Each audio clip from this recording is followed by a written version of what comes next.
Welcome to the Bayport Joint Mayoral and City Council Candidate Forum. My name is Cindy Westrup.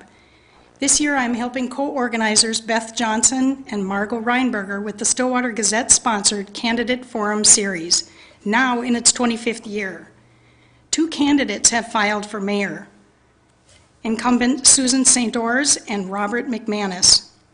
Running for 2 openings on the City Council are Jon Dahl and incumbents Michelle Hansen and Patrick Mcgann. Candidates will have 1 minute each for prepared openings and prepared closings, and up to 1.5 minutes to respond to questions. Carly Johnson from Oak Park Heights will be the timekeeper. She has the following time cards for you: 1 minute, 30 seconds, 15 seconds, and stop. We request strict compliance. We will begin the opening statements with Robert McManus.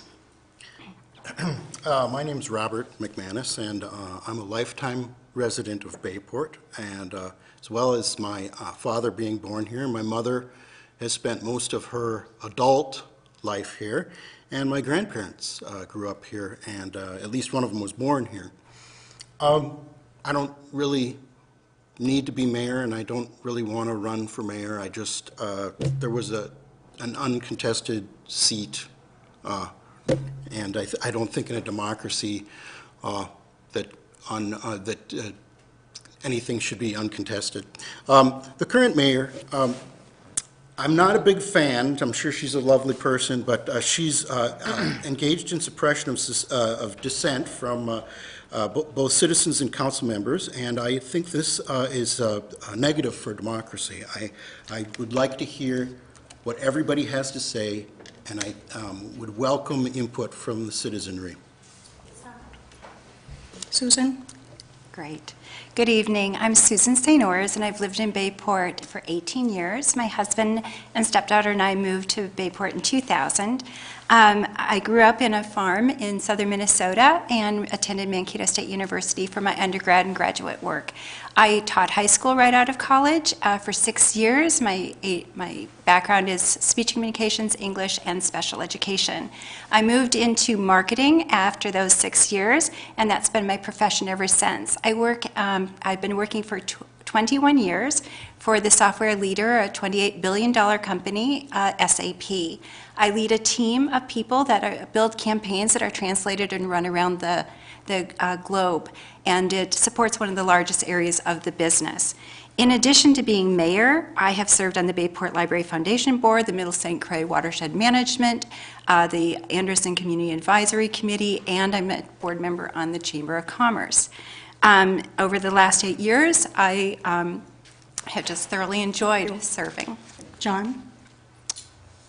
Hi, I'm Jon Dahl. I am almost a lifetime resident of Bayport. I was born in Stillwater, spent my childhood and teen years here, moved away to some bigger cities, and moved back in 2000 and have been here ever since. I represent 3 generations in Bayport. The main reason I'm running is similar to Rob. I think it's just interesting to have in a democracy to have seats challenged, and so that's one of the reasons I'm doing it. Also, it's something that's out of my comfort zone, and I try to be an example for my young children. I have 2 young daughters, and that's one of the differences between me and maybe some of the people on the council currently that have a little bit different perspective, and I look forward to hopefully being able to serve and getting my points across to the city and helping out. Thank you. Michelle? Hi, thanks for having us here. For the past 8 years, I've had the honor of representing Bayport on the City Council, and I'm very proud of our many accomplishments. For example, while I've been in office, the council made improvements to Perro and Barker's Alps parks, built a new fire station to better serve all of our partner communities. We worked with MnDOT to incorporate pedestrian safety improvements as part of the upcoming 2020 Mill and Overlay project on Highway 95. And because of my initiative, the city purchased shares in a community solar garden, which helps us save money while supporting clean energy. I want to thank you for your confidence in my ability to represent you these past few years, and I hope you'll allow me to continue to serve you and the city of Bayport for another term. Thank you. Patrick? Good evening, I'm Patrick Mcgann. I'm happy to be here tonight, along with the other candidates, and I'm looking forward to a good discussion. I've served on the City Council for about 6 years, and I hope to have the opportunity to serve the citizens of Bayport for another 4 years. I'm a lifelong resident of the East Metro, growing up in Cottage Grove and Woodbury, living in St. Paul for a while, and now Bayport for the last 10 years. I'm also a small business owner here, running a dental practice in Lake Elmo. I see many parallels between my practice and city government, including managing expenses, setting a budget, working as a team, and providing clients with the best service possible. This is achieved through preparation, making informed collaborative decisions so that there are no surprises. And while I depend on the excellent job of our city staff to get me up to speed on things, what's most important is to listen to the concerns of the residents and then take everything into consideration to make sure the right decision is made. For these reasons, I believe I have the right qualifications for this role. I've served the city well in the last 6 years. I'm looking forward to the opportunity to continue to serve the residents of Bayport into the future. Thank you. We'll now begin the questions that were submitted by the Stillwater Gazette, and we'll begin with Robert. What are your top 3 priorities for the city in the next 4 years? Well, as I said in my written comments to the Gazette, I'd like to see more citizen input on what actually happens, especially things that directly concern them, and the way we fund those projects that directly concern them, that they're funding. That, you know, the people who live on a street or where an area and a project is being done, they know best what actually needs to be done, above ground anyway. As far as you know, how we go about funding things, there was a time where this town funded things from the general fund. We had a fund for streets and sewers, and now they've gone to assessments, and that's been that way for 20-some-odd years. I think this is the wrong thing. I think it is unfair, because you have people facing multiple assessments for projects that benefit us all. We all benefit from good sewers and good streets and good sidewalks. And last, I think we need to start taking responsibility for our carbon dioxide output, and I'd like to see the city have a solar panel garden or farm. Thank you, Robert. Susan? Thank you. So, as mayor of Bayport, my priorities have remained the same since I ran 8 years ago, and that is to maintain the financial stability and long-term sustainability of Bayport, and that takes being very prudent in what we spend and invest our money in. I've been very concerned about making sure that we maintain the character of Bayport and improve its beautification, and also the investment in our services that we offer our citizens to remain safe and a well-protected environment. So we've invested in our fire and our police departments in the last 8 years, and I'm very proud of the way that we've been able to do so with keeping a very flat budget. So. Thank you. John? One of my main concerns as a father of young children is obviously we have this highway behind us that splits the city in half, and nothing has really been done to my satisfaction in the past several years to improve pedestrian, bicycle, and automobile interactions. We have the flags, and the flags seem to have worked well. That's one of the big issues for me, is to continue to hammer away at MnDOT to make this city safer for pedestrians and bicycles. I cross the highway. I'm employed at Anderson Window Corporation. I cross the highway every day, and I see it in my daily life, how difficult it is to get across in an automobile, bicycle, or for pedestrians. There's children that have to cross, and to not have some sort of signal, traffic signal in town seems silly to me.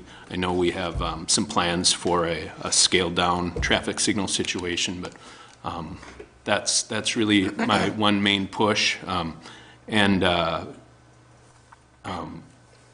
Development. Bayport has a very small window to develop in terms of property, and I would like to see some more diverse housing options put in place rather than the same single-family homes, you know, middle to upper class. get some more diversity in housing. Thank you. Michelle? Hi. Of course, there's going to be overlap here. What I hear from residents lately is a lot about Highway 95. Like John explained, it is a safety concern for many people, and we are, as a council and a staff, have been working with MnDOT. Unfortunately, we don't have as much control over that as what we would like, because it is a state highway and not a city road. So I don't know how aware people are of how much we've done with that, but we will be working with them more closely on the 2020 project that's coming up, and I think they understand our concerns, and we will be doing the best we can with that. But we do need to stay on that and monitor it after that project's done as well, and make sure it continues to improve in safety. We also need to focus on our aging infrastructure. This is something I talked about 4 years ago as well, and we do now have a better plan for that because we have a new public works director who has put more effort.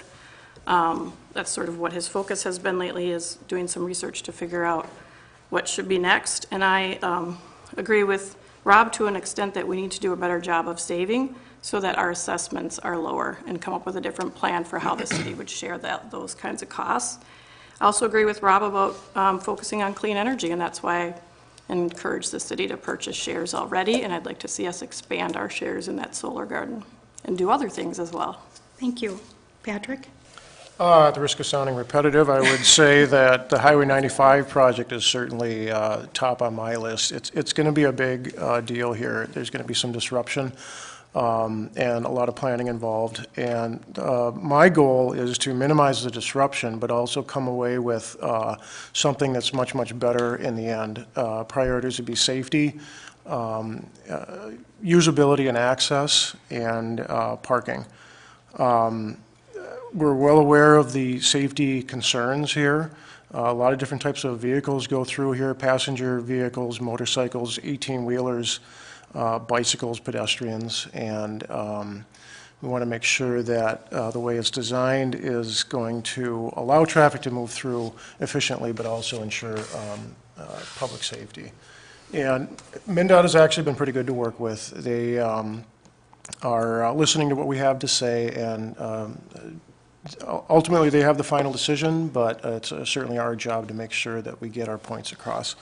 Infrastructure, certainly, we have parts of the city where the infrastructure is over 70 years old, certainly well past its useful life. And our goal is to identify what needs to be dealt with first and come up with a plan to logically go after those. And finally, budget awareness and making sure that public services are adhered to. Thank you. You all bring up such wonderful needs for discussion that these topics will come up again, and you'll have more opportunity to talk about them later. Would it be helpful for you if I repeat the question for each of you, or is just saying it once enough? Well, can we ask you if we need to Yes, repeat it please do. instead? Please Yeah. let me know. Susan, for the second question, we're going to begin with you. Evaluate how well the city is balancing the need for city services with the need to keep the property tax levy manageable. What, if anything, would you change? So it's been incredibly important to me to maintain a balanced budget and keep taxes as low as possible. And we've managed that even while increasing our services. We built the new fire hall on time and under budget. We have increased our policing staff by one individual to ensure that there's ongoing safety. We have worked with our community partners in investing in the services that we provide, and I'm very pleased with how we're maintaining the budget and keeping things low and in perspective. There are many opinions on the assessment topic.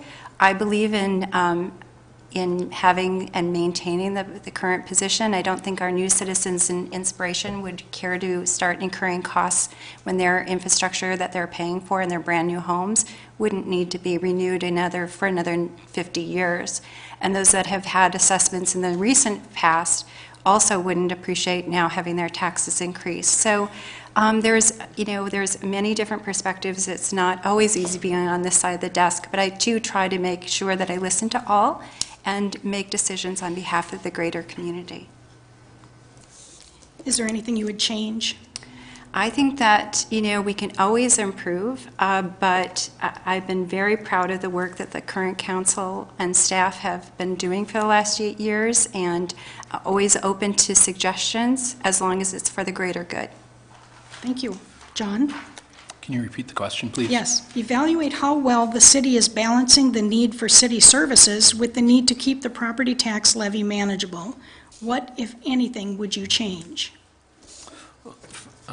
First of all, I'd like to start out by saying that I think our staff and our elected officials do a great job with that stuff. We've got an outstanding staff. And our elected officials are very involved, very hands-on, very open, and represent the citizenry well. I am not a nuts and bolts person in terms of the budget. I don't, as an outsider running for a seat here, I don't see budgets. It is something I deal with at work, and I understand how projects have to continue. They have a set cost. We need to work within budgets. I do deal with that on a daily basis at work. I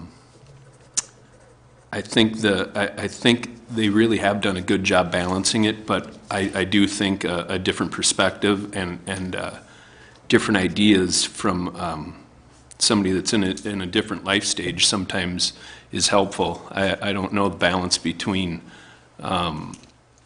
assessments and rolling everything into a budget. There's a lot to weigh with those two things. I haven't been hit with an assessment since I've been in Bayport for 18 years, so it hasn't been a big problem for me. But I understand how that could get very burdensome for others. And is there anything you would change? I don't think so, no. Okay. Thank you. Michelle? John's right. We do have excellent city staff, and I think that the rest of the council, including myself, has done a good job of making sure that the budget is not extravagant. We, especially since Adam has come on board, Adam Bell, our new city administrator, he really went through the whole budget with a fine-tooth comb this last time, and I think, well, actually it was 2 budgets ago because we just went through one, but it's nice to see him looking for ways that we can save, and I think we also have some other options, thinking about maybe cooperating with some of our local cities or other partnering cities in other ways. I know we provide fire services to them. Maybe there's some other things we could do together. I would also like to see us try to find some more savings or some, without raising taxes extravagantly, trying to set aside money for this infrastructure improvement. And we may not ever see the fruits of that, but maybe in 50 to 100 years, when they have to do this all again, they will be able to use that money that we set aside for improvements. I do know, we have started thinking about leasing vehicles, purchasing vehicles for public works, that kind of thing. So we're always trying to look at ways to save in our budget. So that one just kind of popped into my head too, but I'm sure there's lots of very small things we could change, but that's about all the time I have anyway, so. Thank you. And I heard you mention lots of suggestions for change, so thank you. And Patrick? Yeah, well, I've always taken the philosophy of when you have working with a team, you want to hire the best people, get the best people into those different roles. And I'm confident we have that with Adam Bell as the city administrator, Sarah Taylor as the assistant city administrator. We as a council have stressed the importance of controlling budgets, looking for ways to save and use what we have as long as possible. And they've taken that to heart, and they've also passed that along to department heads too. And our department heads do, I think, a very good job of managing their own budgets, and the requests that they ask for each budget cycle are very modest and logical. So I think that's where it starts. The budgets we set are based on, first of all, we need to make sure that we provide the basic level of services here in Bayport and that these services don't go down at all. We're adding more residents in Inspiration, and we need to make sure that as we add more residents, that we have more things going on, that we proportionately increase the services that we provide. As far as changes, I guess I would kind of piggyback on what Michelle has said. Looking for maybe thinking outside of the box like alternative energy sources. I don't think we're going to put up any windmills because we don't want to kill any bald eagles around here. But solar gardens, I think, are a great idea, and just other Thank you, opportunities. Patrick. Thank you. Robert? Well, I guess I would ask some questions. I agree that I think the city staff does a good job and that there are good people on city staff. There are some items on there. Although I agree with the need for public safety, I wonder, I'd like to know the details on what the need is for 5 full-time officers in a town of maybe 2,000 people. Also, one very specific item is the street sweeping. I know that was a budget item, and they were going to buy a new street sweeper, I believe. And that's an expensive thing, and I wonder if that could be contracted out more economically.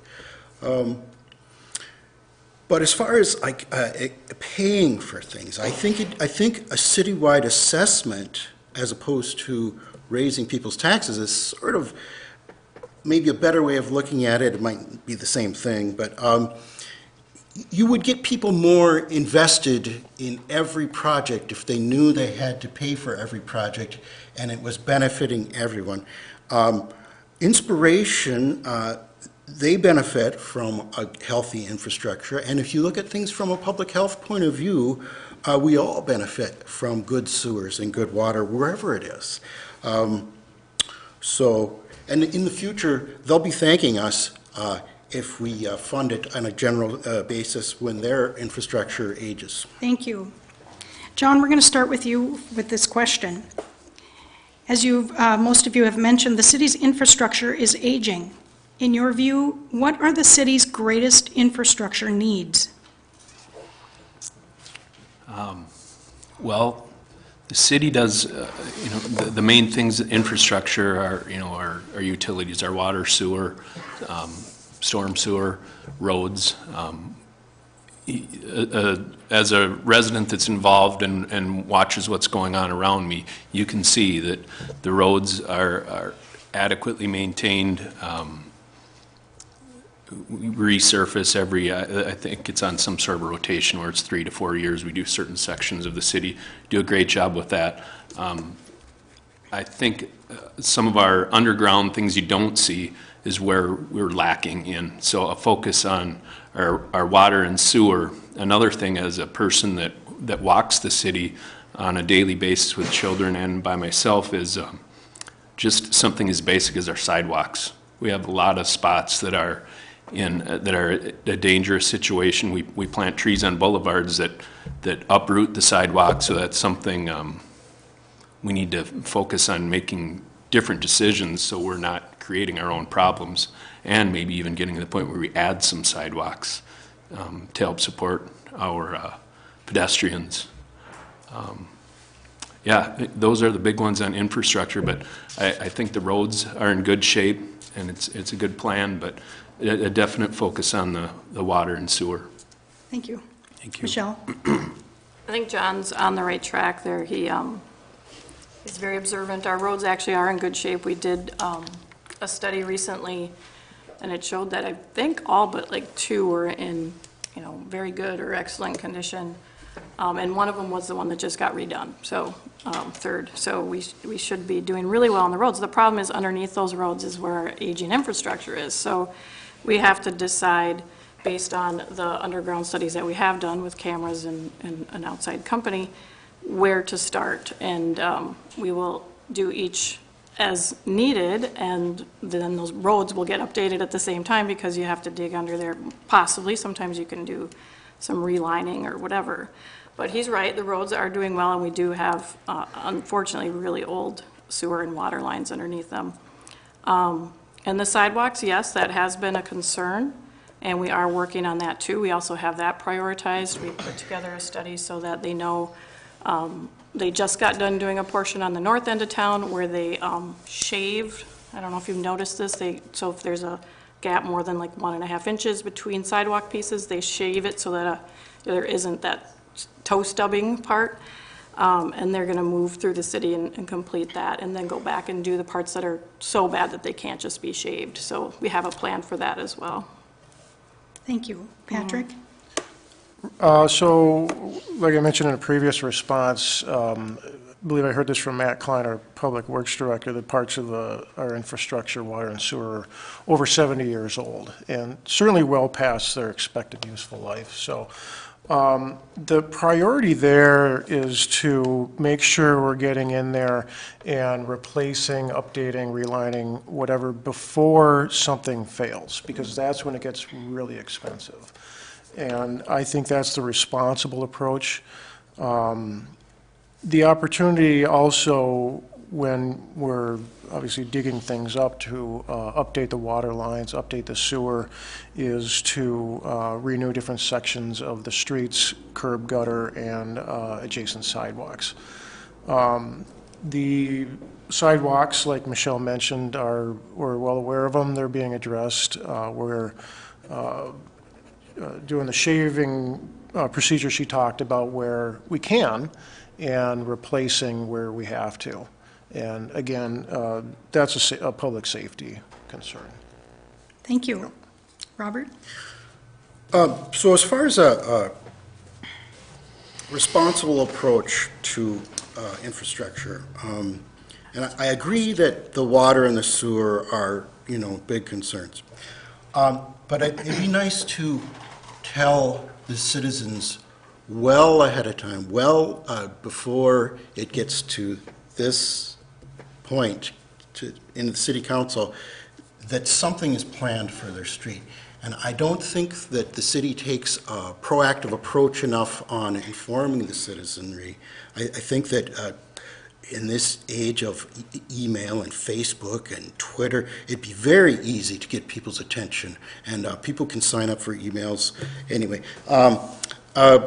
And I think we could also look at our parks and the management of invasives there. There was, for a while, some effort, and then it seemed to get suspended. Sidewalks, so the shaving of sidewalks, that's great. I don't know, maybe we should, if we're doing new sidewalks, perhaps we should think of an alternative way of doing them other than paving them, because here you have a sidewalk put in front of your house that you might not want, that you have to pay for, you have to pay an assessment for, and then you're required to clear it, and if you don't, you get a ticket. I mean, that doesn't seem fair to me. Thank you. Susan? Well, we've taken a very proactive approach in having all of our streets, sewers, and water mains mapped. So this is something that we just completed in the last year under the direction of Matt Klein, our new public service director. Because I agree, I don't like surprises, and that's what I ran on 8 years ago, and that's what I talked about during the whole time that the project was before us, that it's unfortunate if we have a failure and citizens are surprised. So we have a plan for the entire city mapped. We know exactly the status of every part of the city now, and we can plan for that. And we can inform citizens more in advance than we ever have before. It's a hardship to come up with a large amount in a short period of time, but we're prepared to address that at this point.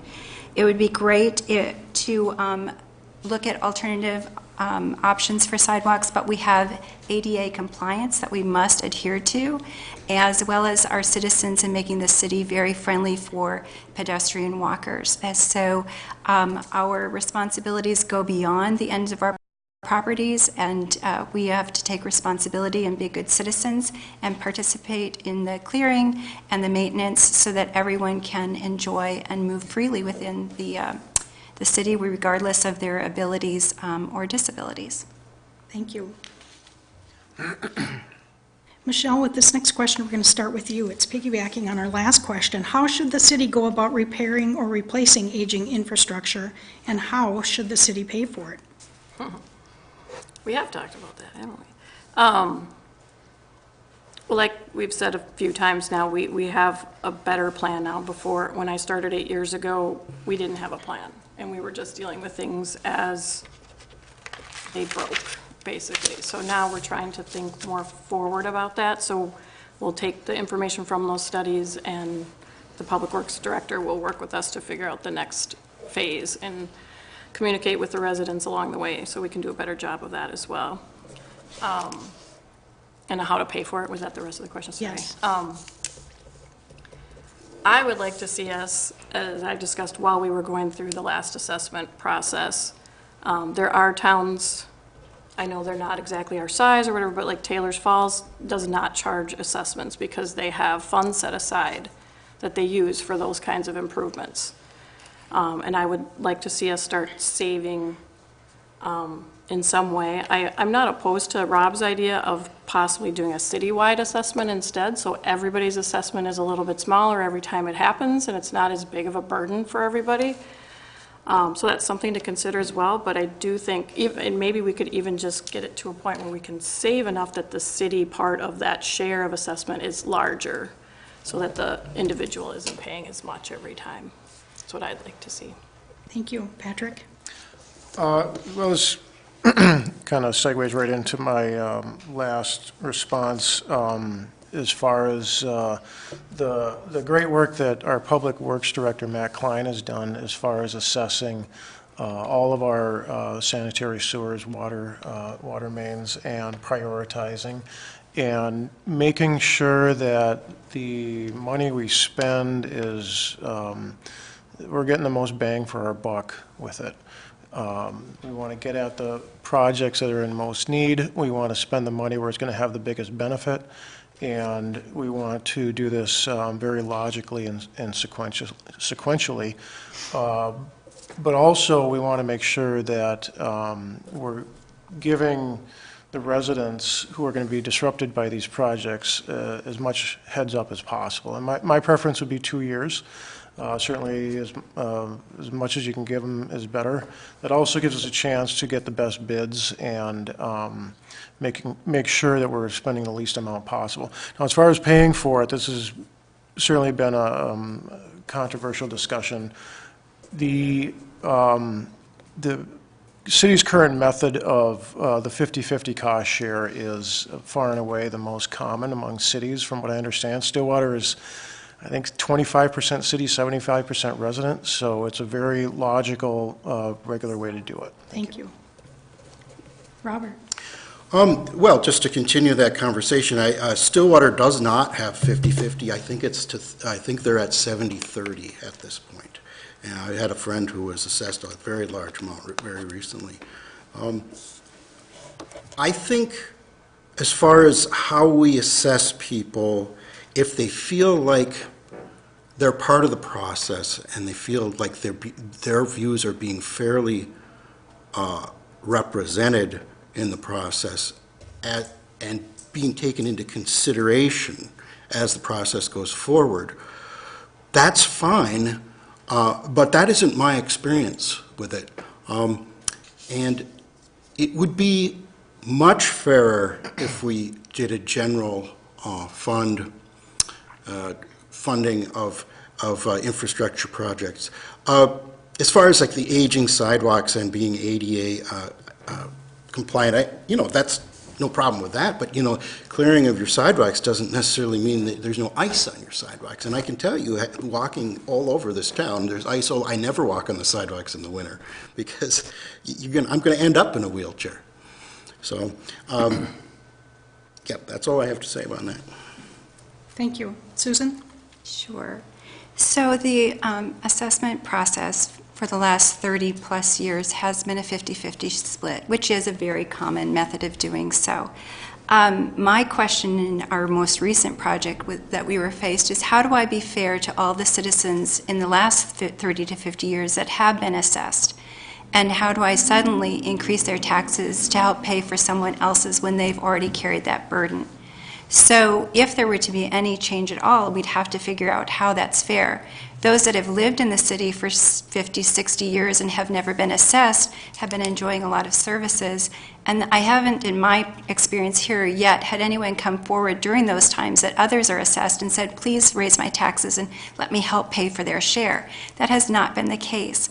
So until I can find a very fair way to do this, that doesn't impair or harm those who have already carried that larger burden, then I see that keeping it consistent with 50-50 is the way that we need to go until we figured out a way to represent their interests as well. Thank you. John? Can I get a repeat of the question, Yes. please? How should the city go about repairing or replacing aging infrastructure, and how should the city pay for it? So, yeah, I'll start out with this. I'm a resident, the house I own was built in 1853, and I think I mentioned earlier, I'm an electrician at the Anderson Window Corporation, so I'm an expert in aging infrastructure now. I have full confidence in the staff that they understand how to prioritize things, find the high-risk areas of our infrastructure and tackle those first. And it might have been mentioned previously on this panel, identify those areas and be proactive rather than reactive, because when you're reactive to these kinds of problems, the costs escalate very quickly. As far as how to pay for them, I've listened to all these responses and taken them to heart. I am of the opinion that when you're part of a city, it's kind of a Three Musketeers approach, all for one and one for all. You can't cherry pick and say this person has only lived here 3 years or this person has lived here 50 years. I belong to a local church, and we don't spread our costs. The new members only have to help pay for the roof upgrade, their 10%, and the long-term members have to pay the 90%. So that's kind of where I stand on that. Okay, thank you. you. Patrick, we'll begin with you for our next question. The city has been working to improve the appearance of downtown. How well has the city succeeded? What, if anything, still needs to be done? Well, Highway 95 needs to be done, and we're working with MnDOT on that. But I think one of our big accomplishments, I view it as such, is the public parking lot between the NJ Cafe and the Greystone or Woody's. For quite a while, that was just a dirt lot with a lot of puddles whenever it rained, and we took a very pragmatic approach and got a lot of went through different designs and iterations, and now it's a very useful space, attractive features in there. The city built the fence by themselves, saving several $1,000s from what I understand. The Public Works Department did that. And then I look around, I drive up and down the streets, and I see the flower baskets that are hanging that the city staff does a very good job of watering, the American flags that go up. And I'm proud to be a part of this community. The residents who live along the Highway 95 take pride in the decorations they put out, and it's an attractive drive through town. So obviously the 95 project is going to kind of shake things up, and so we want to make sure we're doing that right when it's done. Thank you. Robert? My mother really likes the hanging baskets, so I guess I'm for that. I'd like to see more concentration on gardens that provide benefit to water quality. In other words, rain gardens around town. There are many areas where it would just be a snap to put some holes in a ditch, put native grasses or wetland plants in there, and that water goes right into the ground. And that you take care of drainage problems, and you have a beautiful garden. And then I hear tell that there may be an extension northward of the Bayport Park. That would be wonderful. I don't know what the mechanics of that are exactly. I just hear that it's going to happen. It'd be nice if along that new shoreline owned by the public, we could do a little bit more native vegetation as opposed to the current park situation, which is gravel. I think native vegetation provides for better wildlife habitat and better water quality. Thank you. Susan? Hi. So along 95 and throughout our city parks, we have made vast improvements of making everything be unified in its color scheme and its materials for a long-term, lifespan, as well as really defining our downtown of where Bayport starts and stops. We used to look a little bit more like you just drove on through, and now you can clearly to see where Bayport is the heart of our community. So that's been a great improvement that we have done over the last 8 years. We've also beautified our parks. We've expanded in Peril. We have wonderful partnerships. Our volunteerism is outstanding at Bayport, and I'd like to thank everyone who does so. We worked with the American Legion on the Peril Park renovation. We have volunteers that maintain our flowers around the city parks and in front of City Hall.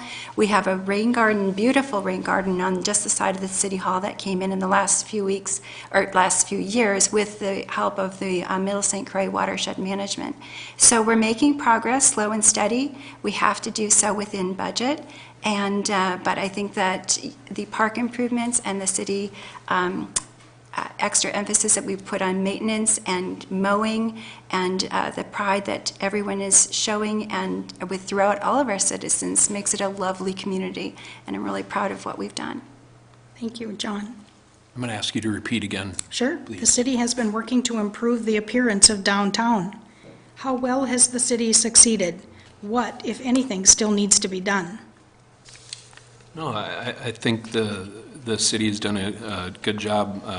There are some noticeable differences just with some signage of the various points of interest, tastefully done, and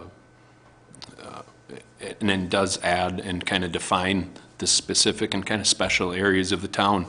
I think continue more of the same, encouraging people along there to keep their properties in a maintained and orderly appearance is key.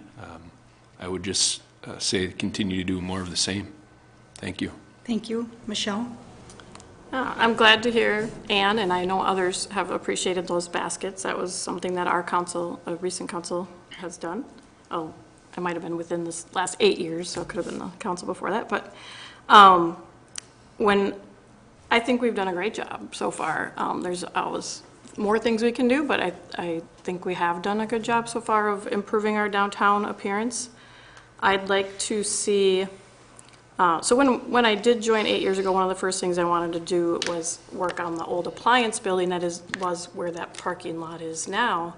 And we took care of that finally. So now we have a brand new parking lot, and we got rid of an eyesore on our main street. Now we just have to do something about the old Greystone, which is on the other side of the parking lot. So we're working on that. Another thing that we're trying to do, but it's always difficult with MnDOT, is do some wayfinding signs that show you like this way to Lakeside Park, this way to Barker's Alps, because a new person in town always struggles with that. Oh, I wanted to mention too that we have put in those benches along Main Street, a lot more benches that are donated, which I think has been helpful for people that are walking up and down the street as well and need to take a rest. It was my idea when we did Peril Park to put those steps on the corner to help people get down into the park, especially the children at Anderson. So without me, we wouldn't have steps on that corner. So it's one of my great accomplishments, I guess. I'd like to talk to the businesses. Oh, sorry, I'm done.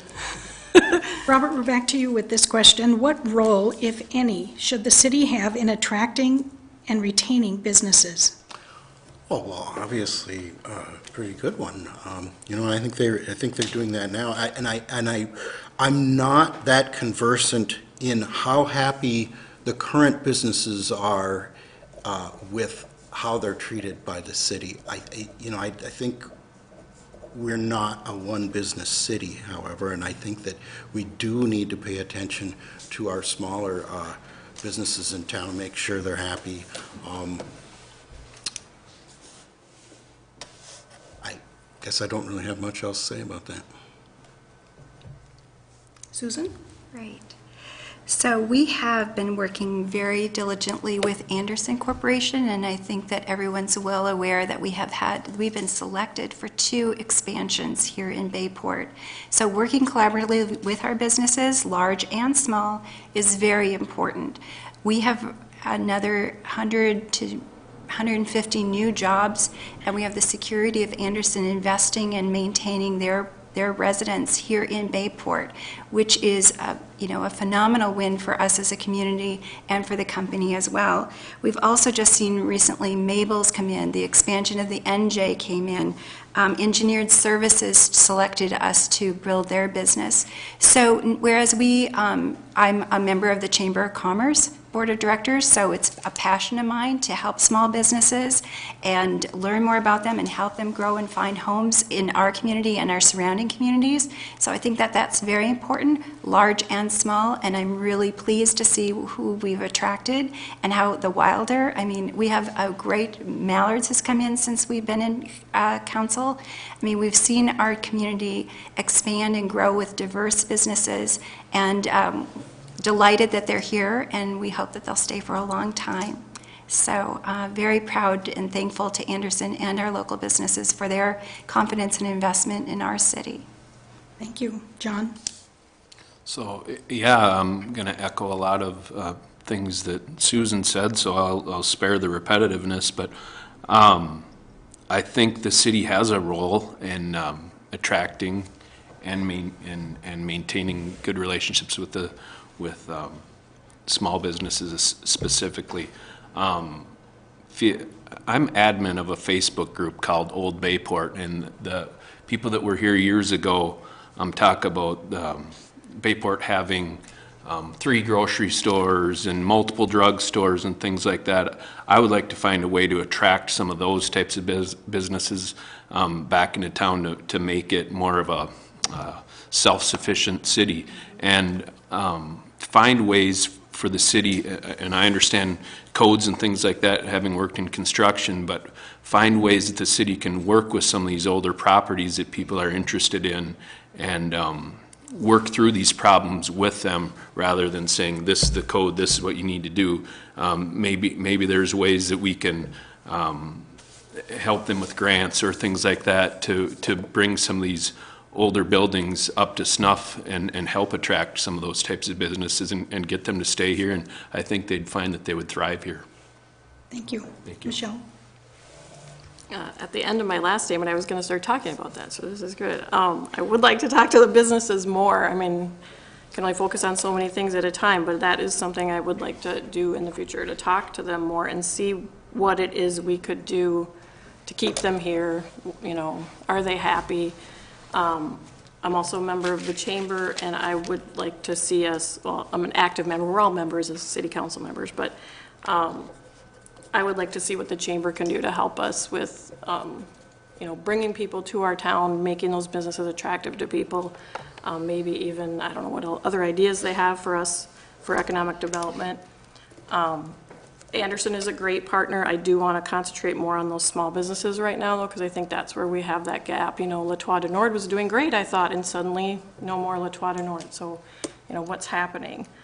And I think I was going to reiterate something that John said. Oh, I know, the Bayport, Old Bayport Facebook page that he's the admin of. I follow that, and it's really an interesting thing, and it's great to see those old pictures of the town and what was here. And I think I'd like to, if we could, it would be great to get a little grocery store here. I hear that from a lot of people. People wanted an ice cream store, and now we have one, so now that's our next thing. Let's move on to getting a grocery store to move into town. Thank you. Patrick? I see attracting, the job of attracting and retaining businesses as a key role for any city government, because it speaks directly to the quality of life for the residents as far as what restaurants they have, retail outlets, shopping, or other services. Now, as far as what role should the city have, I don't know, maybe not a direct marketing and soliciting role, but certainly coordinating, as was mentioned, with the Chamber of Commerce to make Bayport know and that we're open for business, and we'd love to see what who we can bring into town here. But I guess more directly, it'd be certainly creating a business-friendly environment, having staff that is very knowledgeable and helpful. So any small business owner who wants to come and set up shop can certainly use the resources here at the city to make sure everything is done properly and quickly and easily. I would like to see some more small businesses here. I think some more retail would be nice, maybe a small grocery store here, meat market type of situation. I think would be very helpful, as much as we can keep residents here in town as opposed to going to Woodbury or Stillwater or whatever. I would very much be in favor of. Thank you. Robert? I thought I answered that question, but Oh, I'm sorry, you're no, right. I can add to my statement, because I would actually like to see a brew pub in the Greystone. And Like if to we- see what? I'd like to see a brew pub in the Greystone. Wouldn't that be nice? We thought about, we tried to get one at the fire station and that didn't work. At the I old fire- tried. See, at the old fire station, that'd be a wonderful spot for It didn't one. work. It Thank fell you. through. Susan, we'll go with you then for the next question. Sorry about that, Robert. The city council must balance the need for high-quality law enforcement and fire protection with a manageable tax levy on residents.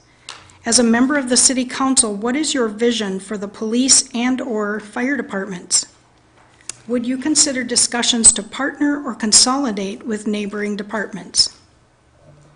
That's a really good question, and one that we've been looking at, and look at every single year. What are the costs to us directly, and what would they be if we were to partner with other services? We are in partnership with Baytown Township, West Lakeland Township, and Oak Park Heights on our fire services, and that's a wonderful partnership. We will have an immediate a need in the very near future to add permanent staff to our fire department, so that is top of mind right now. We have a great police department. They are busy. It may appear to folks that we're maybe overstaffed, but if you dug into the details of the number of fire calls and police calls that we manage, we are on par. Partnering with other cities, we'd have to look at the overall costs. Does it save us money? Does it provide the same level of service that we're used to and we expect from our citizens? If we end up having half of the services for the same amount of money, that's not a bargain.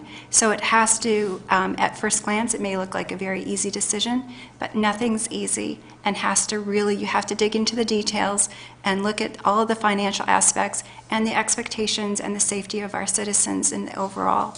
So for right now, we're maintaining our own separate services and offering those to Thank other you. citizens. Thank you, John. Once again, I'm going to have you repeat it. That's so it's just fresh in fine. my It's a head. long one. The city council must balance the need for high-quality law enforcement and fire protection with a manageable tax levy on residents. As a member of the city council, what is your vision for the police and/or fire departments? Would you consider discussions to partner or consolidate with neighboring departments? I think the status quo right now is sometimes has a negative connotation, but I think the status quo in terms of our police and fire department is pretty great. For the size city we have, we've got pretty phenomenal police and fire protection, and I would like to continue to stay on that path. I'm certainly, as somebody that would be potentially new to the council, open to ideas, but taking a step back in terms of our services and coverage would never sit well with me. If it would make sense financially for our side of it, great. But otherwise, I would say we stick with the status quo and continue with the great service and coverage that we currently have. Thank you. Michelle? I agree with John. I don't see a lot of changes that are necessary or even feasible to keep the same level of service. Obviously, the fire department, we already do our partnering, and that's it works great for everybody. We have looked into the police, as Susan mentioned, and I just can't see that meeting our needs. We have a state highway going through our town, and things happen as a result of that, and we need to have that extra protection. And I guess part of the question was, can we keep taxes manageable? And I think we've been able to do that and maintain our police department as it is. So I don't really see any need to change what we have there. Thank you. Patrick?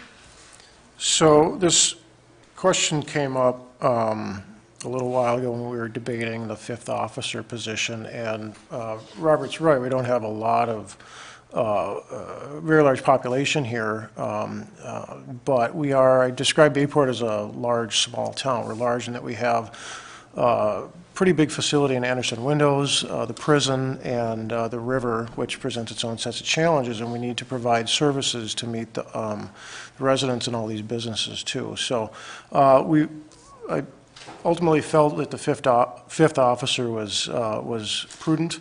Bayport's also growing with the final build-out of Inspiration, and certainly with the more residents coming into town here, that's going to raise tax revenues, but it's also going to increase demand on services. And so, like I said before, a proportionate, logical modification to our services, I think, is the right way to go. And while we were discussing it, I asked a question: is there a service that'll come in and analyze your town and say you should have X number of officers based on your population and your needs and everything? And from what I understand, there is. And if the question comes up again, how do we, what do we really need to properly address the needs of the citizens? Then I think enlisting one of those analyst services would be the right thing to do. Thank you. Robert? I think it's inevitable, actually, that we're going to merge departments with other local departments eventually. I don't know that it's going to happen in the next 5 or even 10 years, but I think it's going to happen. And whether I want it to happen or not really is immaterial.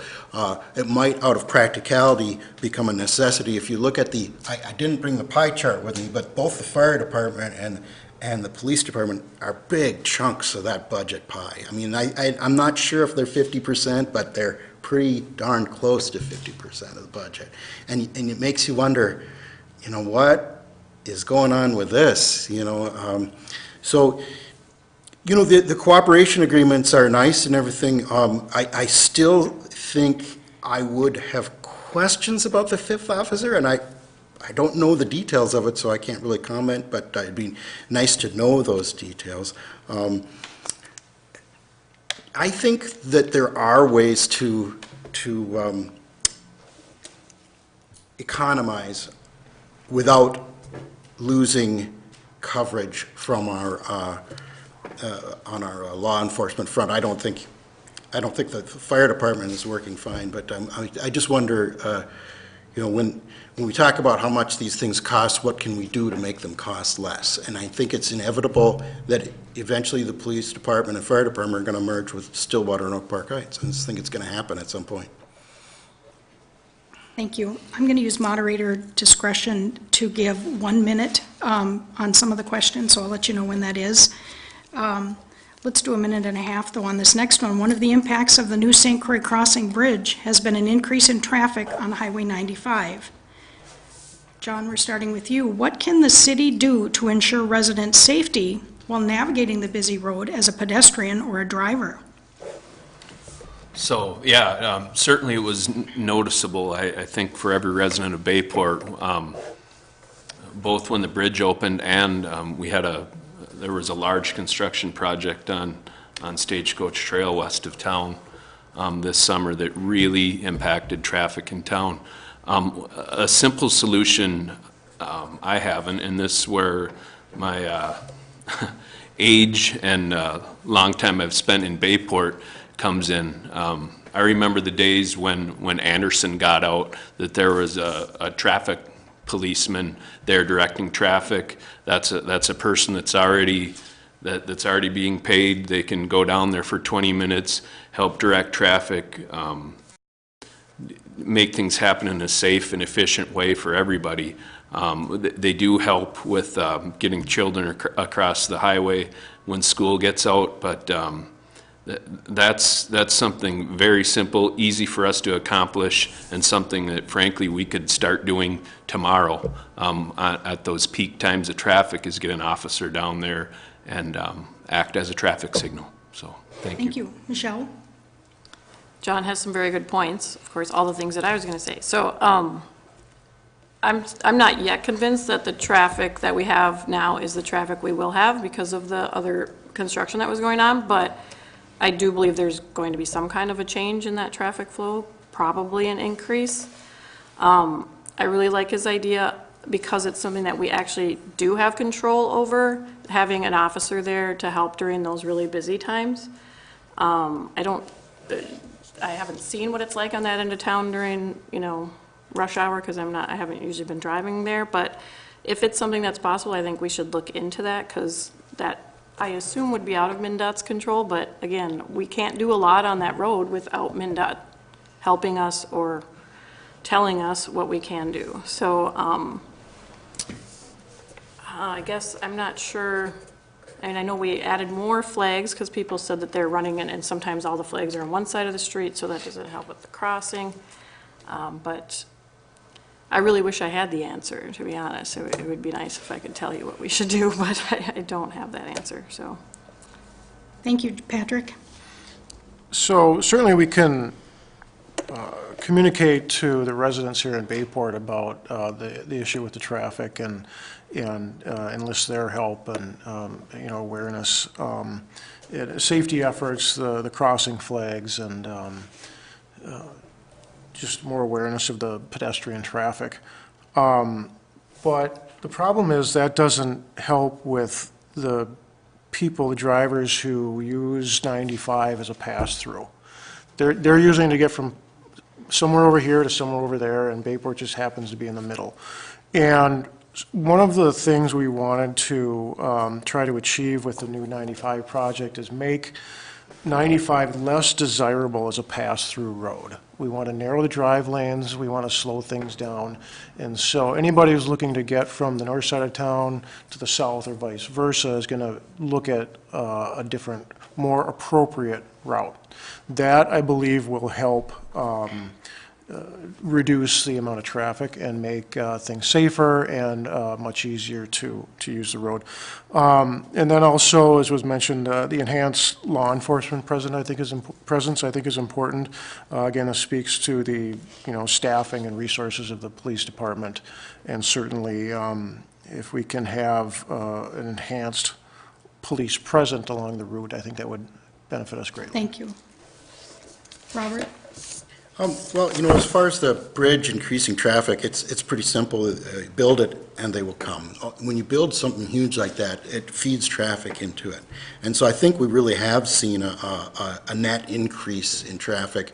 Probably as Michelle said, there's probably been somewhat of an increase over the summer because of the construction projects. But, he's right in that people are going from one end to the other. And, you've got 36, you've got 94, they're coming through Bayport. I think MnDOT needs to step up and maybe provide us with more than just medians, traffic calming. I think traffic calming is a good plan. Some people I've talked to are not very happy about it. As far as the traffic from Anderson's, an officer there directing traffic it might be a good plan, or why not an actual signal? That could actually be a good plan also. But I think MnDOT needs to kind of make it right with Bayport. Thank you. Susan? So in my last newsletter article, I addressed this topic at length, and we are in talks. We're in continuous talks. It is a negotiation process when you're working with any other entity, whether it's state, federal, local, county. And so, we've won on a few areas so far. The medians, having the lanes narrowed. We did not admit the bicycle lanes just because it's not a good, safe place for bicycle lanes. We want bicycle traffic, but not there. We are expanding the size of the parking stalls, so that it will define parking and also continue to visually narrow. We have asked, we've implemented several ideas already. We have additional signage up. I've asked for MnDOT to come and paint our crosswalks so that they're more reflective and easier to see. Hopefully, we will see some enhanced lighting when the 2020 project comes through from MnDOT so that people can see the crosswalks and have better visibility.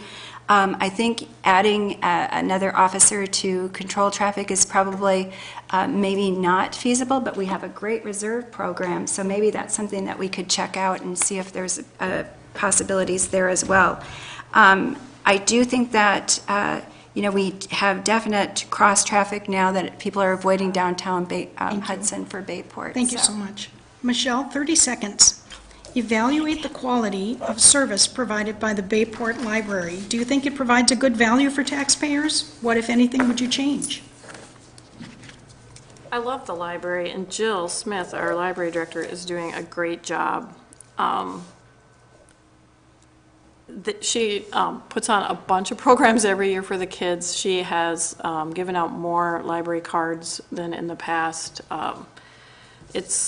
It's a great place for the community to get together. I love going down there. I don't know if you guys visit it, but you should, because we have an awesome library.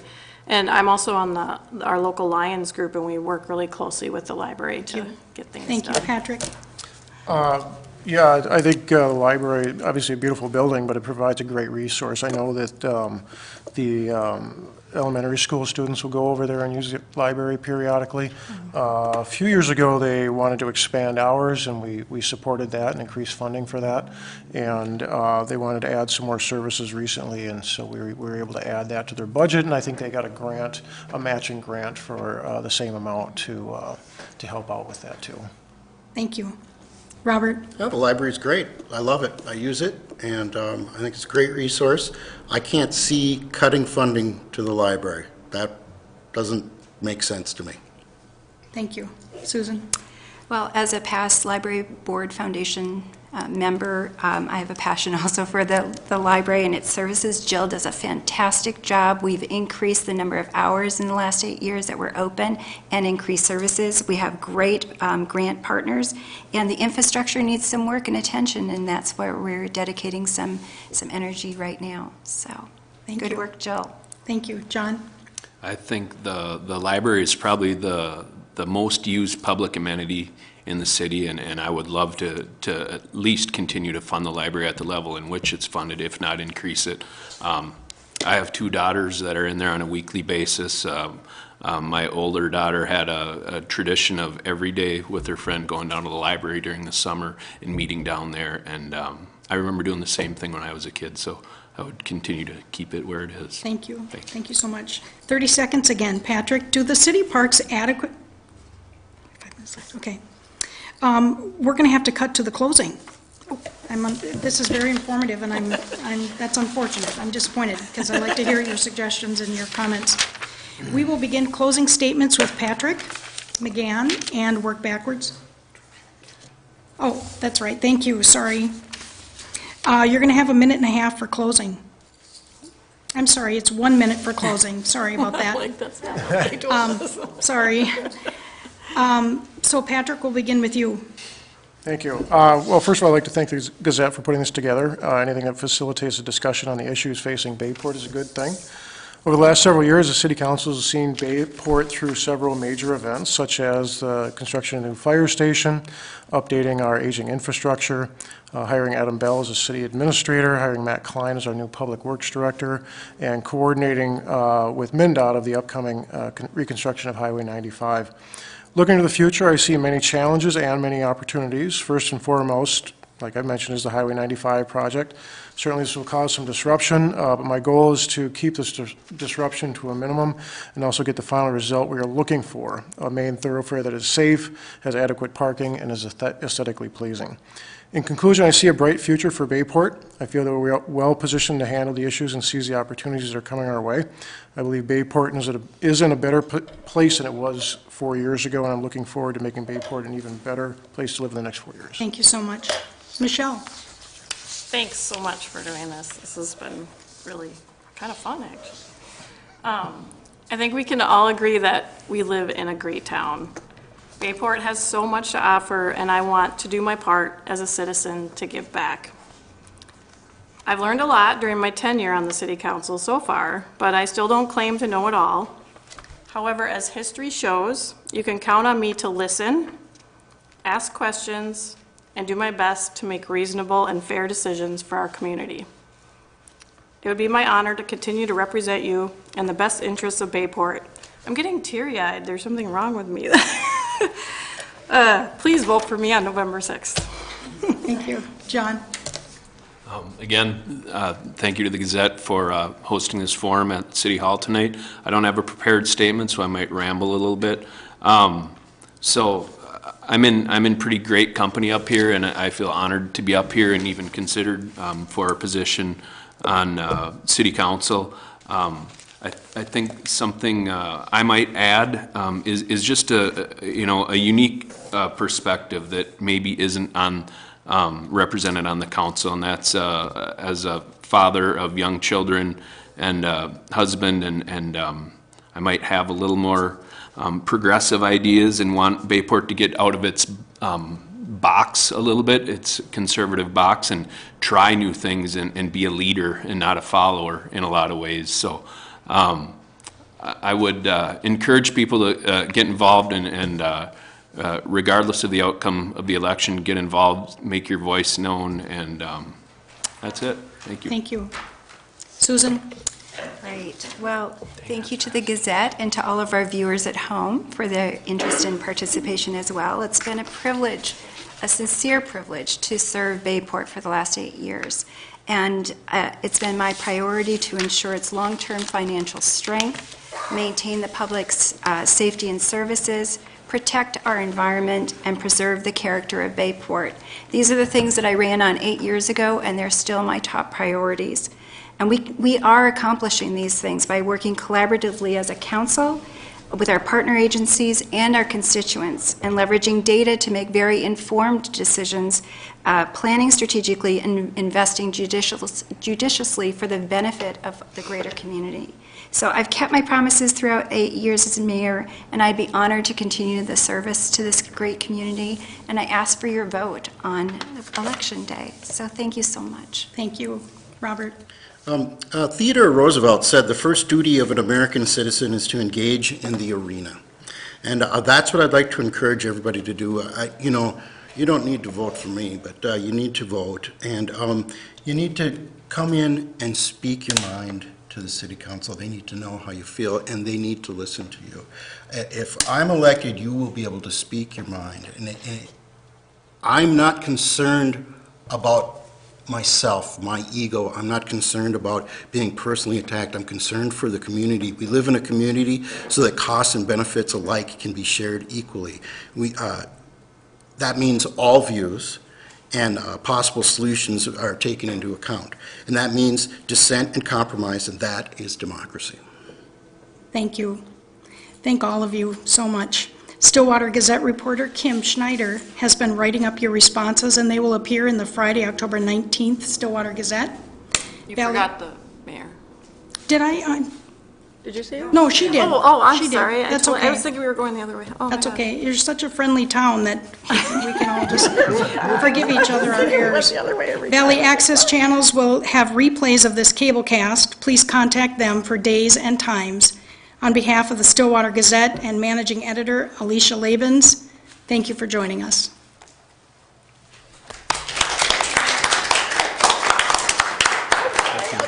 Nice job.